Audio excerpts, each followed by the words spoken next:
What's up? Welcome to Four Downs. Zach Elder, Daniel Karp, Danny Nolan here to break down this weekend's action against Navy. The government is shut down still. We all know that. But there is football to be played at Wallace Wade. But maybe the best news is not this Navy game this weekend, but the news that we received this past week. Anthony Boone now listed as questionable. Yeah, Danny, for the first time since his Week 2 collarbone injury against Memphis in the second quarter, Anthony Boone is not listed as out. He is listed as questionable. This is big news for Duke. Doesn't necessarily mean he's going to get any action against Navy this weekend, but it's good news going forward. And so, Dan, this weekend, is there even a realistic shot that he plays in this game? There's definitely a realistic shot. He's going to be a game-time decision on Saturday. If I had to bet, I would say that Duke probably holds him out one more week and waits to bring him back against Virginia. We're talking about your starting quarterback coming off that kind of injury. They don't want him taking hits until he's 100% ready. So they'll be careful with him. We'll keep you updated on this, obviously, as we continue with the season. But this weekend, they play a triple option threat. We've already seen it with Georgia Tech, but this one obviously is still rushing heavy, and they have a quarterback that's pretty good at running the ball. Well, you know what they say about the triple option, Danny? It's 3 times as dangerous as the traditional option. And Keenan Reynolds, the Navy quarterback, is a very dangerous runner. He has 81 rush attempts on the year. Their next leading rusher only has 45 attempts.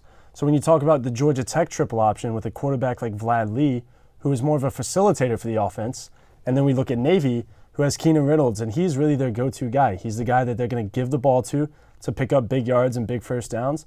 And he's the guy that the Duke defense really needs to focus on.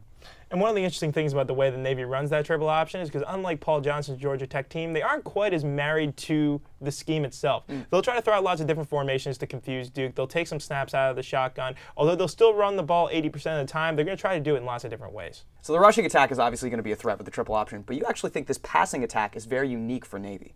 It's very different than what most triple option teams do. Navy doesn't throw the ball very often. They've only had 47 passing attempts for the entire year. That ranks dead last in the FBS.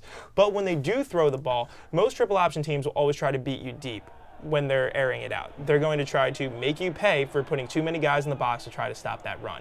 Navy runs a lot of underneath routes, a lot of short and intermediate passes, and that just gives Duke's cornerbacks one more thing to think about. In addition to providing run support and trying to make sure they don't get beat deep, they've also got to try to look underneath to make sure they aren't picking up nice chunks of yardage to keep the chains moving. Yeah, that Duke secondary definitely has struggled this year. That'll be a matchup to watch. But this weekend, Navy off the bye week.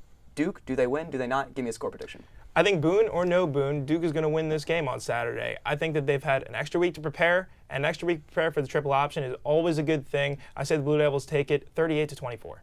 Yeah, Brandon Kannett's really got this Duke offense rolling. He's really picking up steam, and they're putting points on the board. And the Navy triple option attack is potent, but I think that the Blue Devil offense is going to outpace them. I've got the Blue Devils 42-24. Duke and Navy, 12:30 in Wallace Wade this Saturday. We'll see you there. Dan Karp, Zach Elder, Danny Nolan. Have a good fall break, everybody.